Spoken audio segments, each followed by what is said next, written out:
Mas tocamos então, passemos agora mais àquela questão que nos traz aqui, que é a questão da parte marítima.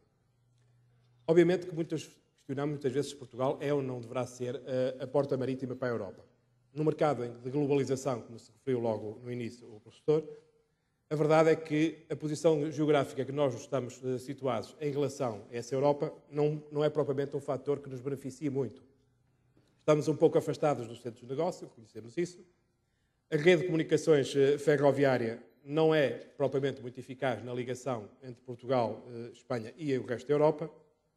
Existem muitos outros portos na Europa, penso, na preparação desta apresentação, tomei conhecimento que existiam cerca de 1000 portos na Europa, o que é um número bastante grande, não imaginava que eram tantos, o que significa que a competitividade com portos espanhóis, e que aqui acabaram de falar também, obviamente que torna o mercado agressivo e de difícil penetração. Parece-me lógico, então, que nós, Portugal, estando enquadrados numa península, que o nosso mercado natural fosse, portanto, a Península Ibérica. Esta clara globalização, no caso das empresas portuguesas, em termos de matérias-primas, e com o bom funcionamento das plataformas logísticas portuárias, passaria a chamar assim, e de boas ligações via marítimas, poderão, em nosso caso, dar-nos a possibilidade de potenciar negócios que hoje não se efetuem, quer buscando novos mercados de importação de matérias-primas, quer buscando outras alternativas, inclusive a exportação.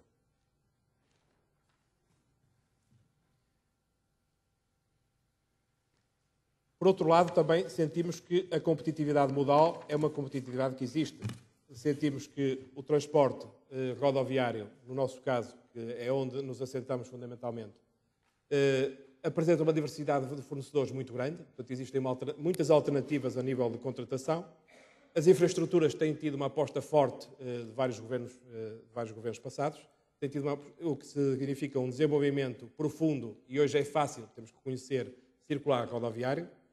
Não obstante, todos os problemas de impacto ambiental que também reconhecemos existirem, e inclusive também o congestionamento de algumas das nossas vias. A outra competitividade do transporte ferroviário, que será claramente uma aposta em que deveríamos estar mais empenhados, lamentavelmente não tem tido o desenvolvimento que gostaríamos que tivesse, ou seja, reconhecemos que existe que é manifestamente insuficiente, o número de prestadores reduzido. Perspectiva-se agora a abertura de mais possibilidades de negócio, mas reconhecemos que não é ainda uma aposta em que cada uma das nossas empresas possa fazer de uma forma exaustiva. Que oportunidades de crescimento ficam então, na minha ótica, como cliente pequeno, para as vias marítimas e os portos nacionais? Claramente, a potenciação de negócios existentes é uma aposta que acredito que tenha sucesso. Diversificar a oferta de serviços. Já também vimos aqui que os portos se assumem cada vez mais nessa perspectiva. Eu, pessoalmente, acredito que o desenvolvimento de canais de negócio, atraindo novos clientes que hoje não operam por estas vias, claramente será uma das possibilidades de forte crescimento das atividades no nosso país. Deixem-me agora dizer-lhes um pouco o que é que nós fazemos. Antes disso, um comentário sobre aquilo que eu busquei na internet. Apercebi-me que 90% do transporte externo da União Europeia é feito por via marítima e apenas 30% do mesmo é feito por via marítima. Portanto, claramente aqui existe um potencial de crescimento a nível do transporte interno da Europa. E quando procurei qualidade de serviço também tive algumas surpresas, curiosamente. Tive a surpresa de não se falar muito do que era a qualidade de serviço de uma forma específica, inclusive em alguns documentos da União Europeia. Quando procurei qualidade de serviço, falava-se em acesso ao mercado, falava-se em liberalização, falavam-se em mudanças tecnológicas, falava-se em financiação pública versus privada, mas não encontrei muito que fosse mais específico no tema, dizendo, então, mas o que é a qualidade do serviço para os clientes? E deixem-me agora fazer um pouco de história sobre o que foi a nossa chegada ao transporte marítimo e à utilização portuária, neste caso específico do Porto de Aveiro. Começámos inicialmente, obviamente, com aquilo que toda a gente faz, com a exportação via contentores, que é uma operação que, sinceramente, não traz grandes dúvidas a qualquer operador. É fácil hoje exportar contentores, é fácil contactar empresas que operem nessa área e não é difícil materializar essa operação. Mais difícil para nós foi ter o conhecimento e a capacidade de fazer quando nos aproximamos da área de granéis. E aí vou-lhes partilhar as incertezas de alguém que foi recém-chegado ao mercado, ou seja, alguém que não conhecia nada do que era o funcionamento de um porto, alguém que não conhecia nada de como é que se materializam as rotas de transporte marítimo, e muitas dúvidas ocorreram. A primeira, quais seriam claramente em termos de o que é que se pode fazer com o transporte marítimo? Ou seja, a primeira dúvida que está na nossa cabeça, aquilo que nos salta, é que o transporte marítimo é feito para coisas muito grandes, coisas de grande volume, operações pesadas, operações de grande risco. E foi essa também a primeira dúvida que nós tivemos.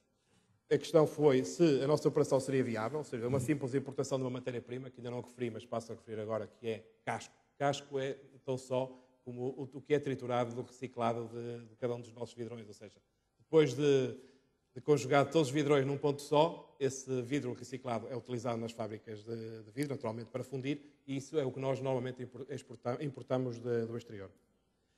Portanto, a nossa primeira dúvida foi se ele deveria ser a granel ou contentor, e claramente pensámos, será esta uma operação adequada para fazer via marítima? Parecia-nos que sim. Depois surgiram os primeiros receios. Por onde começar? Várias foram as dúvidas que também aqui tínhamos. Tínhamos dúvidas acerca dos operadores. Portanto, para nós que estamos de fora e olhamos para uma área portuária, temos muitas dúvidas sobre aquilo que são realmente, quem faz o quê em cada uma das operações.